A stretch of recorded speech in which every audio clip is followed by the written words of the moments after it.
राम राम सभी भक्तों को। आज है अहोई अष्टमी और आज सभी जितनी भी माएँ हैं सब अपने बच्चों के लिए अहोई अष्टमी का व्रत रखते हैं। मैंने भी व्रत रखा है और मंदिर से मैं कथा सुन आई हूँ। और अब मैं आप सबके साथ जैसे मैंने करवा चौथ की कहानी शेयर की थी वैसे ही ये कहानी शेयर करने जा रही हूँ। अहोई अष्टमी माता की जय हो। एक साहूकार था जिसके 7 बेटे और बहू थी। एक बेटी थी। सब कोई मिट्टी लेने गई। मिट्टी खोदते हुए ननद के हाथ में से स्याऊ का बच्चा मर गया। स्याऊ माता बोली कि मैं तेरी कोख बांधूंगी। तो ननद ने अपनी सारी भाभियों से कहा, लेकिन ननद के बदले में अपनी कोख बंधवाने के लिए 6 भाभियों ने मना कर दिया।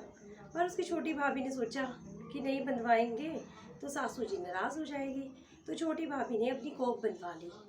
अब उसके जो भी बच्चा होता तो अहोई के 7 दिन के बाद मर जाता।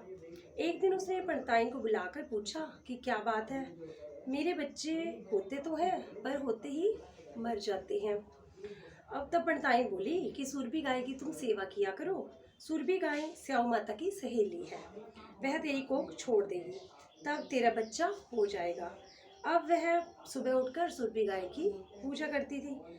गौ माता बोली कि आजकल कौन मेरी इतनी सेवा करता है, तब मेरी बहुएं क्या करेंगी, वो तो लड़ाई करती हैं। आज देखा जाए कि कौन सारा काम करता है।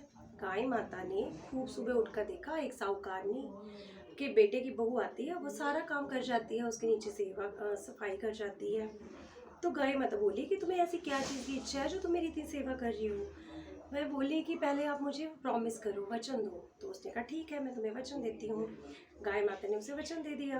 तब उसने बोला कि स्याऊ माता के पास मेरी कोख बंधी हुई है, कृपा करके आप उनसे कहोगी तो वो मेरी कोख खोल दें।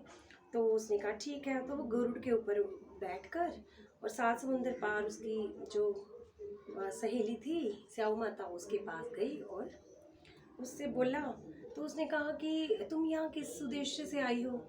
तो स्याऊ माता बोली, स्याऊ माता के पूछने के बाद सुरभि गाय ने बोला कि पहले तुम वचन दो।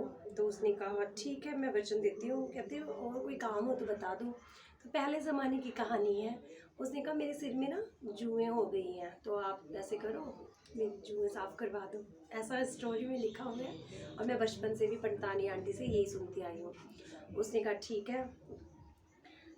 तो इससे जो मेरे साथ आई है ये साहूकारनी की बेटे की बहू है, इससे करवा लो साफ़। तो उसने सारी जुएँ पहले ज़माने में साफ़ करते थे तो उससे सारी साफ़ कर दी। कहते तुम तो मेरी बड़ी सेवा की है, मांगो क्या मांगते हो। कहते पहले वचन दो।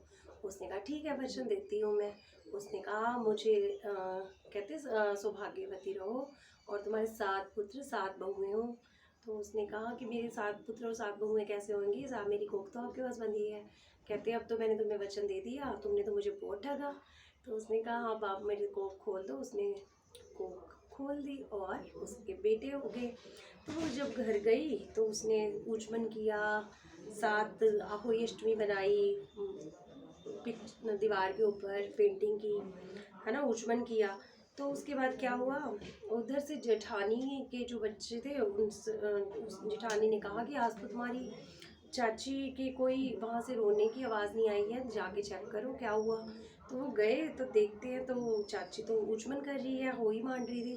तो जेठानी दौड़ी दौड़ी गई कि तुम कैसे कोख छुड़ा नहीं। कहती मेरी तो कोख स्याऊ माता ने बांधी हुई थी तो उन्होंने खोल दी है। तो जिस तरह से साहूकारनी के बेटे की कोख खोली, बेटे की बहू की कोख खोली, वैसे सबकी खोलना, सभी के बच्चों को स्वस्थ हृष्ट पुष्ट रखना। माता अहोई अष्टमी माता के सामने ऐसी प्रार्थना हुंकारा करते हो बोलो अहोई माता की जय। ये थी अहोई माता की कहानी।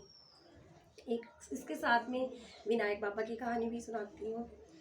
एक विष्णु भगवान लक्ष्मी जी से विवाह करने जा रहे थे। उन्होंने सारी सफाई इकट्ठी करी, सारे देवताओं को बुलाया।